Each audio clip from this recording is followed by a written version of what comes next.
요한복음 4장 24절부터 26절까지입니다. 하나님은 영이시니 예배하는 자가 영과 진리로 예배할지니라. 여자가 이르되 메시아 곧 그리스도라 하는 이가 오실 줄을 내가 아노니 그가 오시면 모든 것을 우리에게 알려주시리이다. 예수께서 이르시되 내게 말하는 내가 그라 하시니이다. 아멘. 아멘.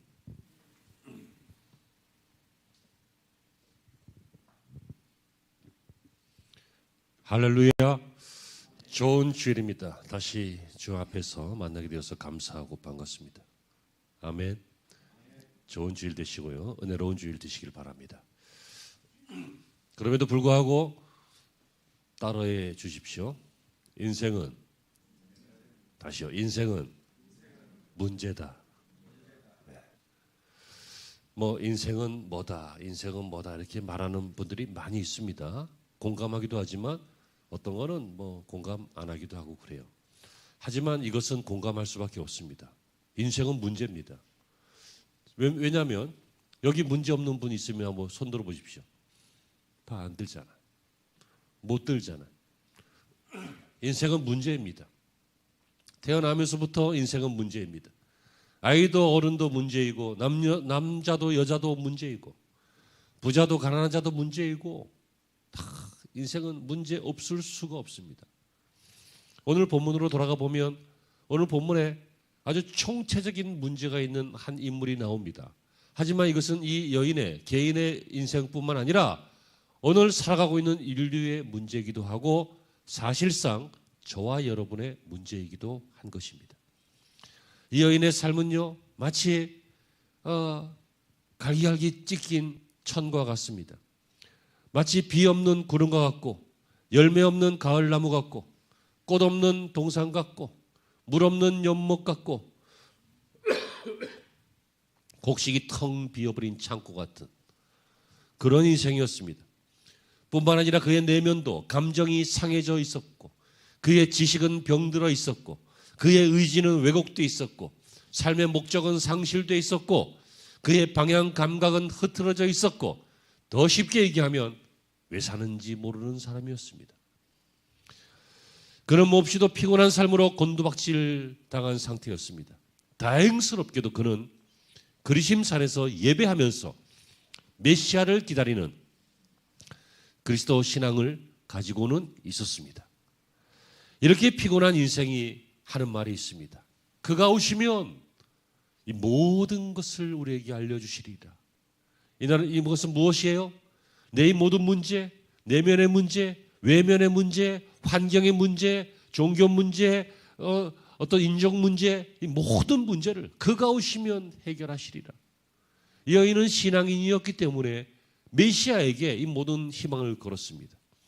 여러분, 비신앙인이나 일반인들도 이 한 방에 모든 것을 겁니다. 그가 오시면, 누가? 로또가 오시면, 취직이 돼서 오시면, 어디에 합격이 돼서 오시면, 사업이 대박나서 오시면, 이해되십니까? 우리들도 뭔가 한 방을 꿈꿉니다. 무명 시절을 오랫동안 보냈던 예술가들 보니까 선배들이 한 번 때를 잘 만나거나 한 번 감독을 잘 만나거나 한 번 작품을 잘 만나면 떠서 갑자기 스타가 되더라. 한 방에 그냥 그걸 꿈꾸면서 10년 동안 고생하고 20년 동안 고생하고 그러잖아요. 좋아서도 하시지만. 여러분, 제가 얼마 전에 재밌는 얘기를 들었는데 로또 1등 될 확률이 거의 한 800만 분의 1 가까이 되는데요. 이것은 하루에 벼락을 3번 맞을 확률보다 더 높대요. 하루에 벼락 3번 맞는 게 더 쉽다는 거예요. 그 1등 되는 것보다. 하루에 벼락 한 번이라도 맞아본 사람, 하루에 벼락 맞은 사람, 한 번이라도 맞은 사람을 아는 사람 없어요. 그럼에도 불구하고 많은 사람들이 꿈꾸죠. 한 방을. 그날이 오면 그 얘기예요. 그날이 오면 내가 어디 합격하거나 대박이 나거나 취직이 되거나 졸업을 하거나 분가를 하거나 성공을 하거나 그날이 오면 내 이 모든 불만은 사라질 것이다. 건강해지거나 박사학위를 받거나. 여러분, 그런데 이 여인은 저와 여러분과 비슷하게 신앙인이었습니다. 그런 것들을 꿈꿀 수도 있었겠지만, 그런 것들을 꿈꿨을 수도 있지만, 궁극적으로는 뭘 꿈꿉니까? 메시아, 그가 오면 이 모든 것들을 해결할 것이다. 왜요? 자, 첫 번째, 그가 오시면 인생의 불만을 풀어주실 것이기 때문입니다. 이 여인에게는 어떤 불만이 있었습니까? 인류가 가지고 있는 불만과 똑같습니다. 그는 민족적 혈통에 대한 불만이 있었습니다.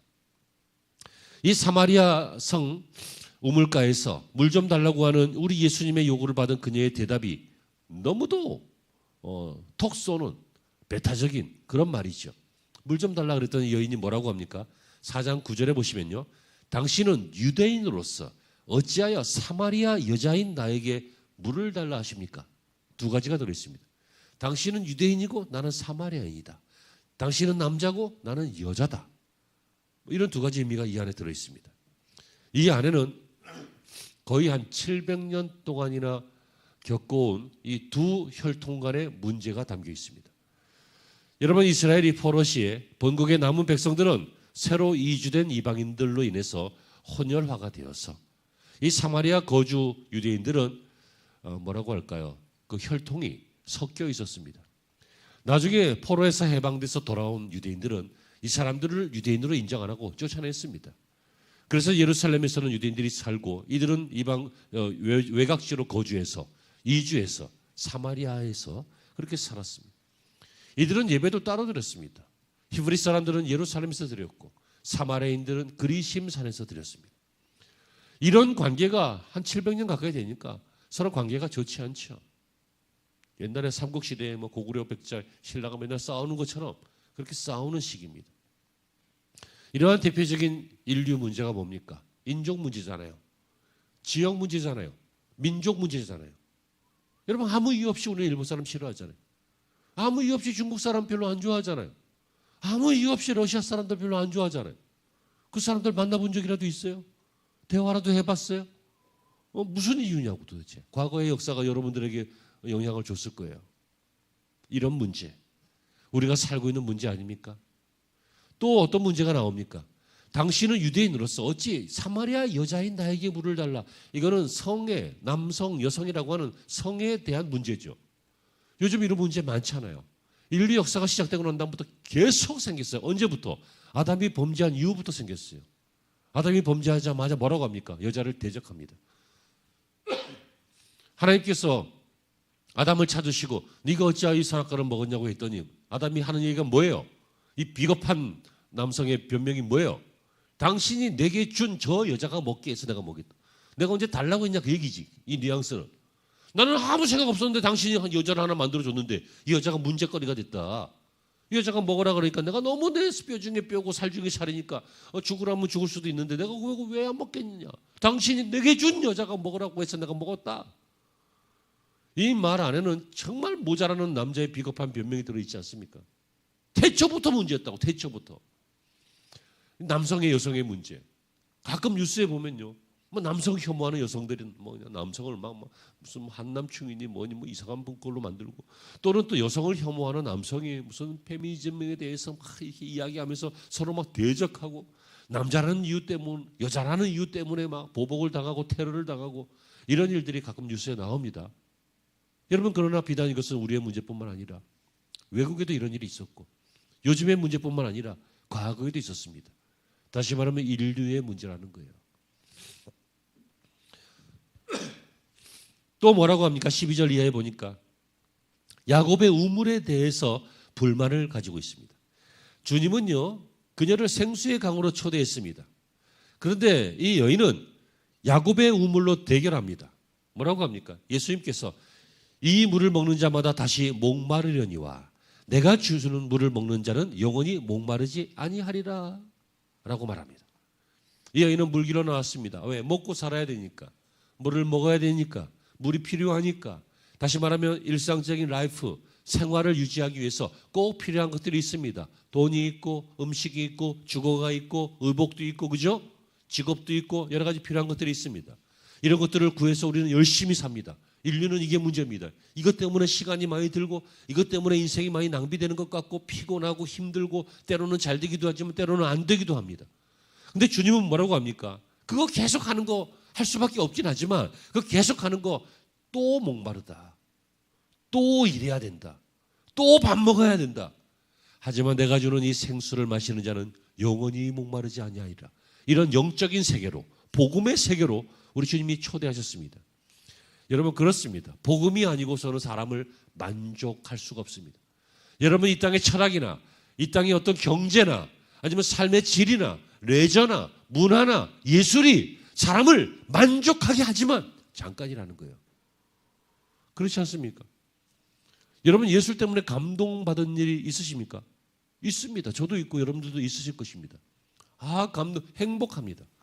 예술적인 것 혹은 어떤 사회적인 것, 감동적인 스토리 이런 거 보면 사람이 만족합니다. 감동을 한다고요. 그런데 좀 있으면 또 그렇지 않다는 거죠. 이게 인류의 문제예요. 끊임없이 감동을 추구해요. 선한 감동을 추구하는 사람들은 보람을 추구합니다. 그런데 악한 감동을 추구하는 사람들은 중독을 추구합니다. 악한 감동. 악한 만족. 쉬운 만족. 뭐예요? 알코올 중독, 뭐 마약 중독 이런 중독이 있잖아요. 이런 중독 그 만족을 위해서 하는 거예요. 근데 반면에 좀 수준이 있고 철이 들고 인생을 깊이 있게 살아보는 사람들은 어떤 것을 위해서 만족을 해요? 감동적인 것, 보람 있는 것. 그죠? 나만 기쁜 게 아니라 사람들이 행복한 것. 더 나아가 신앙인들은 하나님이 기뻐하시는 것. 뭐 이런 것들을 위해서 삽니다. 근데 그게 잘 안 됐어요. 이 야곱의 우물에 대해서 이 여인도 맨날 물기로 와야 되고 맨날 먹고 사느냐고 피곤하고 좀 안 그랬으면 좋겠는데 어쩔 수 없이 인생이 그렇고 인생의 문제예요. 네 번째는요. 그녀는 드디어 주님이 가지신 그 생수를 달라고 합니다. 달라고 해요. 그런 게 있어요? 웃기시네. 뭐 그런 마음이 좀 속으로 있었을 것 같은 뉘앙스예요. 그런 게 있으면 한번 줘봐요. 그랬더니 예수님께서 생수를 안 주시고, 왜냐하면 그 생수는 주님이시거든. 주님을 믿어야 하는 것이거든. 주님을 만나고 주님의 메시아인 것을 체험해야 그 생수를 마시게 되는 것이거든. 그런데 주님이 그래서 바로 그것을 안 주시고 갑자기 뭐라고 하십니까? 갑자기 뜬금없이 네 남편을 좀 데려와라 그럽니다. 이 여인의 아주 기밀한, 처음 만났을 때는 알 수 없는 기밀한, 내밀한 그 상황을 주님이 파헤치시는 것입니다. 그녀는 남편이 없다고 대답했습니다. 그랬더니 예수님께서 네가 남편이 없다 하는 말이 옳도다. 네가 남편 5이 있었으나 지금 있는 자는 내 남편이 아니다 라고 했습니다. 무슨 말입니까? 여기서 말하는 남편은 요즘 법적으로 완전히 확립된 허즈번드, 그 법적인 남편이 아니라 와이프, 허즈번드 그 남편이 아니라 지금까지 여인이 만나면서 기대고 살아왔던 남자들을 말합니다. 이 여인은 지금까지 5명의 남자가 과거에 있었고요. 지금 있는 자도 함께 있긴 하지만 남편이라고 할 수 없는 사람이었습니다. 그러니까 예수님께서 뭐라고 하십니까? 네 남편이 5이 있었으나 지금 있는 자도 네 남편은 아니다 라고 말씀하셨습니다. 이 말씀에는 뭐가 있었어요? 이 여인의 남성에 의해서 짓밟힌 삶, 찢긴 삶, 고단하고 피곤한 삶, 배신당한 삶, 떠난 삶, 그렇죠? 이런 복잡한 삶이 이 속에 담겨 있었던 것입니다. 여러분 이것이 인류의 문제 아닙니까? 굳이 남편이 아니더라도 우리가 의지했던 사람들이 떠나가고 헤어지고 오해하고 혹은 싸우고 혹은 철이 없어서 잘못대하고 혹은 인격적으로 문제가 있어서 서로 문제가 되고 이래서 헤어지고 등 돌리고 했던 수많은 아픔들이 우리에게도 있고 인류 역사에 계속 있잖아요. 지금 생각해보면 그렇게 하지 말았어야 했는데 싶은 것들 있으시죠? 없어요? 잘났어요. 잘하셨어요. 나는 숱하게 많은 것 같아. 내가 어리석어서, 모자라서, 혹은 어려서, 혹은 늦게 깨달아서. 여러분 이렇게 하다 보니까 나중에는 신앙도 불만이었습니다. 믿음, 신앙생활, 예배생활도 불만이었어요. 이것도 문제예요. 여러분 우리가 신앙생활 지금도 뭐 잘하고 계시는 분들은 잘하지만 잘 안 되는 분들은 잘 안 되고 또 잘하는 것처럼 보이는데 그 내면은 곪고 있는 분들도 계시죠. 이 여인은 뭐라고 합니까? 이제 그녀는 예수님을 선지자로 고백하기에 이르렀는데요. 그래서 그녀에게 얽힌 온갖 인생의 문제를 이 신앙 문제까지로 비유합니다. 그녀의 조상들은 그리심산에서 예배했습니다. 우리는 이 땅을 지킨 사람들입니다. 그런데 포로로 잡혀갔던 것들이 돌아오니까 우리를 혼혈이라고 쫓아내더니 같이 예배도 못 드려서 우리는 수백 년 동안 우리 조상 때부터 그리심산에서 예배를 드렸습니다. 근데 저것들은 저기 예루살렘에서 예배를 드리고 뭐 그럽니다. 뭐 누가 서로 정통이라고 하는데 누가 정통인지 모르겠습니다. 여러분 그렇지 않아요? 감리교가 정통입니까? 장로교가 정통입니까? 로마 교황청이 큰아버지입니까? 카톨릭은 큰 집이고 프로테스탄트 처치는 개신교는 둘째 집, 작은 집입니까? 이 종교 문제까지도 지금 현대 사회에서 얼마나 큰 헷갈림과 복잡함과 그리고 서로의 주장에 대한 상처를 주고 있습니까?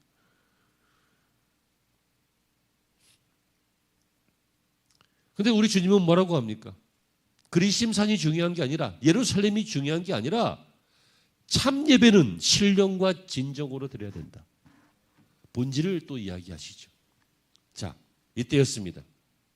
이 여인이 드디어 내가 로또만 맞으면 인생이 달라질 텐데요. 그렇게 말 안 하고 내가 졸업만 하면 승진만 하면 대박만 내면 내가 이 일만 잘 되면 그렇게 말 안 하고 뭐라고 합니까?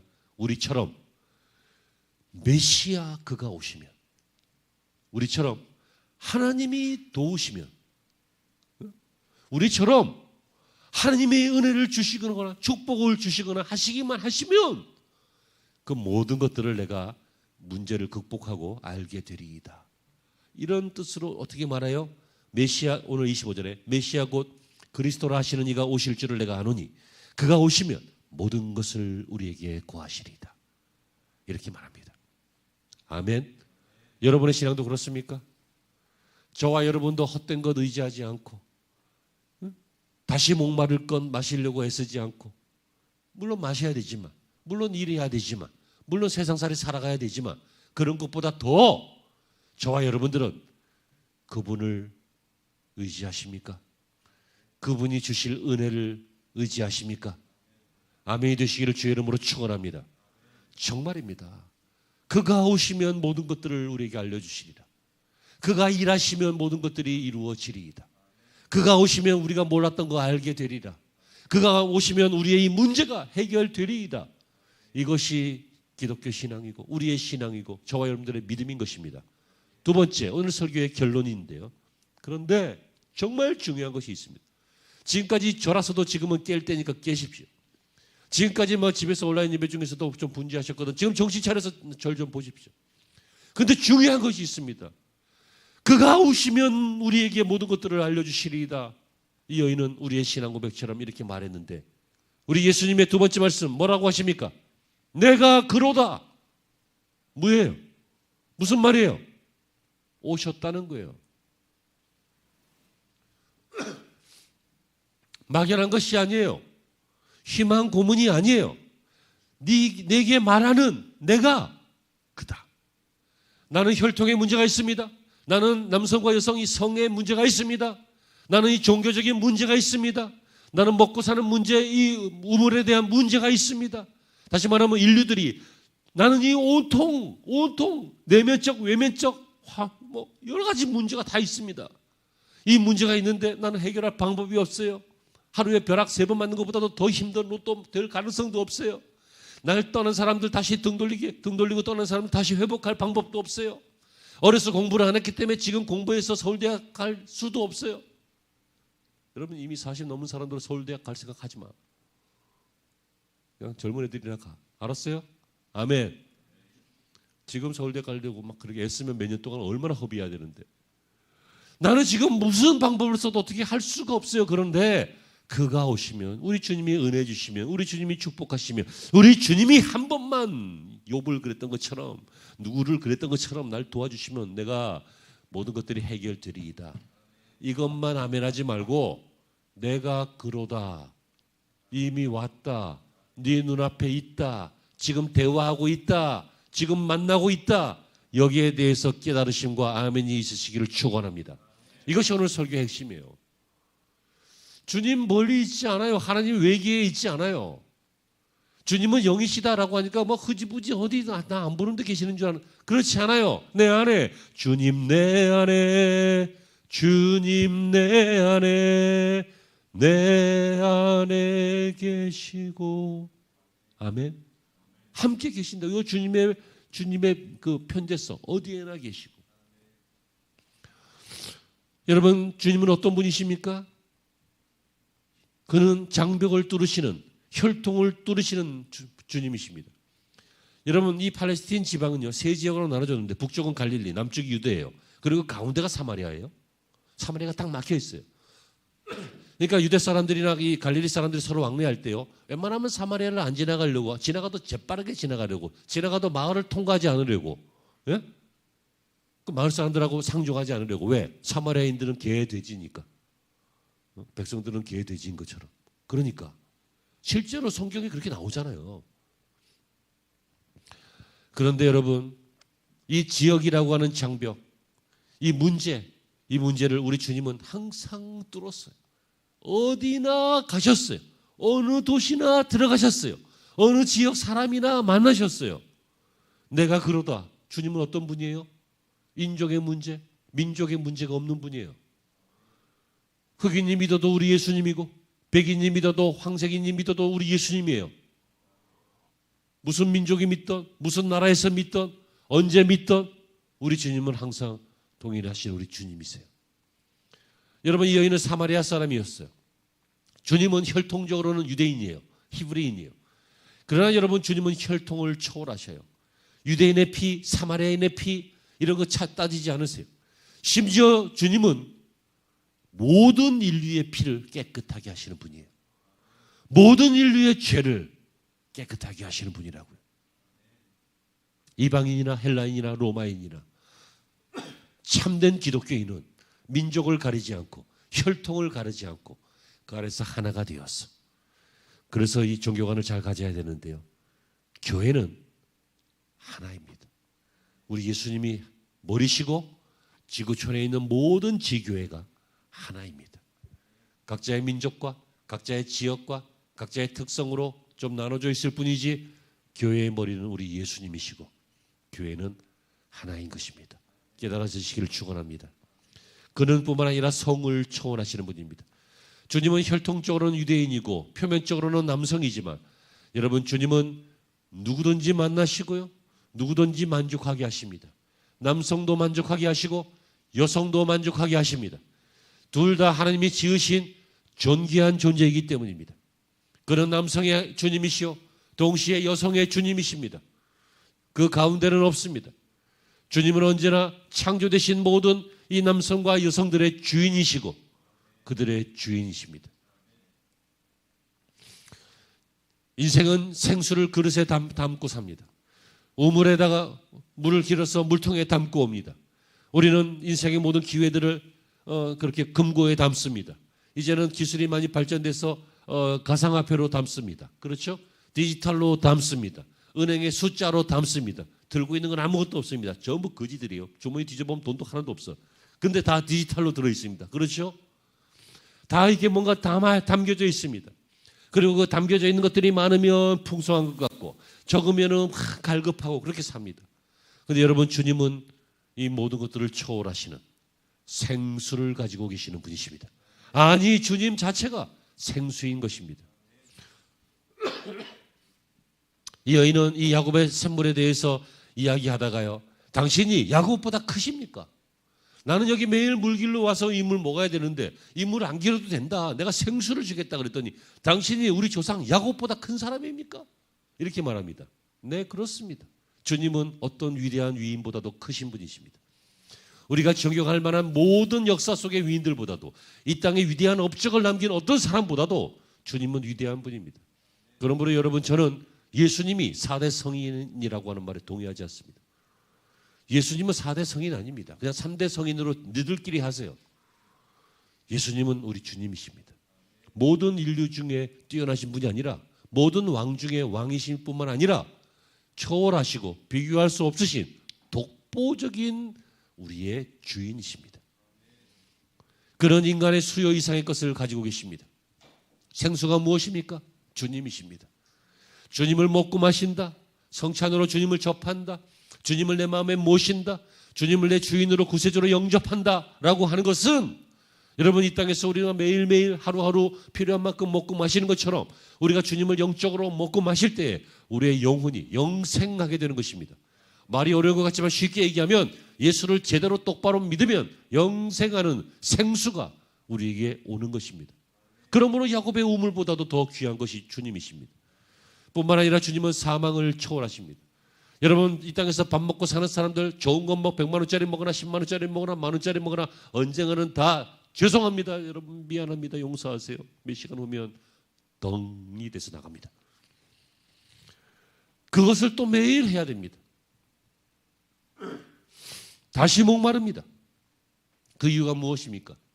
사람은 언젠가 사망의 날이 있기 때문입니다. 하지만 주님을 먹고 마신다는 이 표현은 제 표현이 아니라 성경의 표현입니다. 우리가 성찬으로 만나고 영접함으로 만나고 여러 가지로 주님을 먹고 마실 때에 주님을 영접할 때에 우리는 영원한 생명을 얻게 됩니다. 여러분 사람이 불사의 꿈을 꿉니다. 진시 황제도 불사의 꿈을 꾸고 사람들을 뭐예요? 이렇게 하고 그렇게 꿈꿨지만 지금까지 불사한 인류가 한 명이라도 있습니까? 없습니다. 인간은 사망의 값을 받았기 때문입니다. 하지만 그것을 해결하신 분이 바로 주님이십니다. 뭐 이제 과학이 발전하고 의료가 발전해서 100세 시대가 되었다고요. 그래서 인류가 막 이런 식으로 나가다 보면 막 200살, 300살도 살 것 같다고요. 예전에 무드셀라는 900살을 넘게 살았어요. 모세도 수십 년을 살았어요. 원래 인류는요, 이만큼 사는 인류가 아니었어요. 원래 인류는 영원히 사는 존재였고, 죄 때문에 수명이 많이 줄었고, 그래도 몇백 년이었고, 그러다가 급격하게 현대 사회로 들어오면서 죄와 질병과 전쟁과 기근으로 몇십 년으로 줄었다가 이제 다시 고작 100년 가까이 되는 거예요. 불사의 꿈 꾸지 마세요. 예수님 잘 믿으세요. 그게 불사예요. 영원히 사는 거예요. 의학 발전하지 말라는 얘기는 아니에요. 저를 극단적으로 몰고 가지 마세요. 최선을 다해서 아픈 사람들 도와야 되지. 불사의 꿈은 없다 이거예요. 출발부터 잘못했다는 거예요. 자, 지금까지 한 설교를 정리해 볼게요. 예수께서 뭐라고 하십니까? 이 여인은 이런 여러 가지 문제, 신앙의 문제, 생업의 문제, 성의 문제, 인종의 문제, 지역의 문제, 먹고 사는 문제, 수많은 문제. 그래서 우리가 설교 시작할 때 어떻게 했습니까? 인생은 문제다 그랬잖아요. 그런데 이것이 여인의 문제만이 아니라 우리의 문제였고 인류의 문제였어요. 그런데 주님의 그에 대한 대답은 뭡니까? 나는 성을 초월한다. 나는 먹고 사는 문제를 초월한다. 나는 민족을 초월하고 지역을 초월한다. 나는 죽음을 초월한다. 네가 말하는 그 메시아 그가 오시면, 여러분 로또가 오시면이 아니에요. 승진과 대박과 성공이 오시면이 아니라고요. 그것은 믿지 않는 사람들이 꿈꾸는 것이고, 우리는 그래도 신앙인이니까 주님이 또 오셔서 성공하시면, 주님이 또 오셔서 합격하거나, 주님이 또 오셔서 대박이 나거나, 주님이 또 오셔서 로또가 되는 경우는 있는가? 그건 잘 모르겠다. 생각해보자. 아무튼 주님이 또 오셔서 뜻밖의 내가 한 방이 잘 돼서 인생의 피면이 아니라, 주님이 우리에게 뭘 말하십니까? 네가 원하고 꿈꾸는 그것, 그가 오시면 그것 오셨다는 거예요. 여러분 행복하지 않습니까? 우리가 고개만 들면 거기 주님이 계십니다. 우리가 손만 뻗으면 주님이 거기서 붙잡아 주십니다. 우리가 입을 열어 말하며 기도하고 하나님 앞에 고하기만 하면 주님이 거기서 들어주십니다. 우리가 눈물을 흘리기만 하면 주님이 거기서 닦아주십니다. 우리가 가슴을 찢고 옷을 찢으면서 회개하면 주님이 새 옷을 입혀주십니다. 우리가 부끄러워서 나는 주님의 자녀라고 일컬음을 받지 못하겠습니다. 그럴 때 주님이 반지를 끼워주시면서 너는 내 자녀야. 나는 이 땅에서 더럽고 거지 같고 종같이 살고 있습니다. 그러면 아니야, 새 신발을 신겨주시면서 너는 자유인이야. 주님이 오셨습니다. 우리 앞에 계십니다. 그러므로 여러분, 지역적인 문제, 민족적인 문제, 혈통적인 문제, 이 성의 분배에 대한 문제, 낡은 전통의 문제, 욕망의 문제, 먹고 사는 문제, 남편에 대한 문제, 예루살렘과 그리심산의 예배에 대한 문제, 모든 문제, 이 모든 문제를 문제로 삼지 마십시오. 아멘. 이제부터 내 앞에 있는 모든, 자, 따라합니다. 시작할 때부터 그러더니 끝까지 그러네. 모든 문제는, 다시, 이제부터 모든 문제는 문제가 아니다. 시작할 때는 어떻게 했어요? 인생은 문제다. 이렇게 시작했지만 끝날 때는 어떻게 끝나야 돼요? 이제부터 시작. 이제부터 모든 문제는 문제가 아니다. 왜요? 그가 오셨기 때문입니다. 이제 12월을 맞이하면서 대강절이 있고 우리 주님을 영접하는, 이미 오셨지만 다시 부활하시고 승천하시 다시 오실 주님을 영접하는, 매일 주님을 만나는, 매일 주님을 만나기를 기대하시는, 또 매일 주님을 만나기로 준비하시는 그러한 연말이 되시고 은혜로운 예배가 되시기를, 그런 성도의 삶이 되시기를 주의 이름으로 축복합니다. 기도하시죠. 이 여인의 삶은 주님을 만나고 달라졌습니다. 우리의 삶도 주님을 만나고 달라져야 합니다. 아니, 달라졌습니다. 수많은 문제들이 있고 그 문제 속에서 허덕이고 앞으로도 그 문제가 보일 것이지만 그때마다 이제부터 주님이 그 모든 문제보다 크시다.